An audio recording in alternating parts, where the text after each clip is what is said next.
Os advogados colaborativos assinam um termo de não litigância, né, e se comprometem a, naquele caso específico, com aquelas pessoas, aqueles clientes específicos, não recorrer a litígio. Os advogados passam a trabalhar a partir desse termo de não litigância um com o outro e não mais um contra o outro. O advogado colaborativo, ele defende o interesse do cliente, mas ele também olha o interesse total que está sendo discutido. E existe também a junção de outros profissionais, de outras áreas. Todo mundo trabalha em equipe, trabalha como sendo um time. Os advogados, que na verdade eram parte do conflito, passaram a colaborar e ajudar os casais a encontrar uma forma saudável de separação. Minha função é analisar a situação financeira das partes e sugerir caminhos razoáveis e factíveis.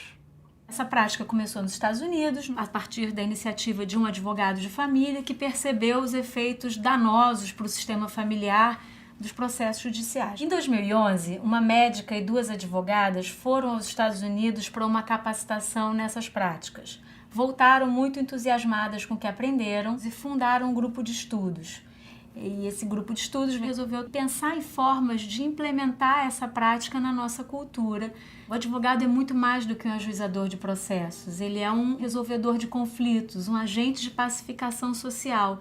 Hoje se fala, tem uma discussão muito forte aqui no Brasil no sentido de que o processo, quer dizer, a sentença dada pelo juiz, ela dá fim ao processo. Não dá fim ao conflito. E a proposta de se pensar é justamente porque, diante de um conflito, as pessoas estão buscando o que é mais justo para elas, o que seria mais razoável.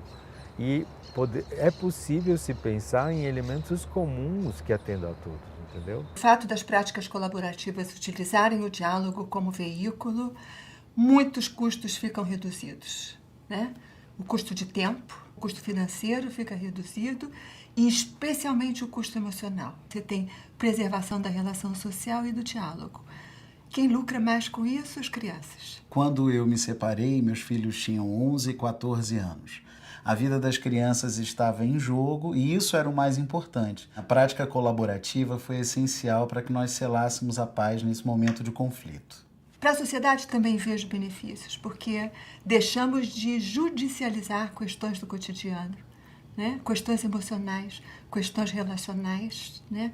Esse espaço fica para os juízes resolverem aquilo que realmente precisa desse olhar jurídico ou precisam até do litígio para que possam ser resolvidos. Tem uma consonância enorme com uma política pública recente do Conselho Nacional de Justiça, que é a escolha adequada do instrumento para cada caso, né? O divórcio é uma situação que se beneficia em muito do diálogo como veículo. Vou tentar passar aqui um pouco da experiência que eu vivi passando por um processo de divórcio.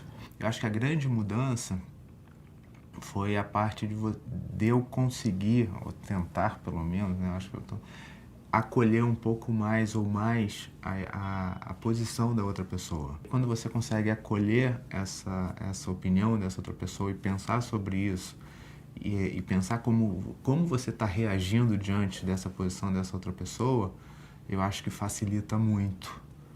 Mas é um exercício, não é uma coisa simples.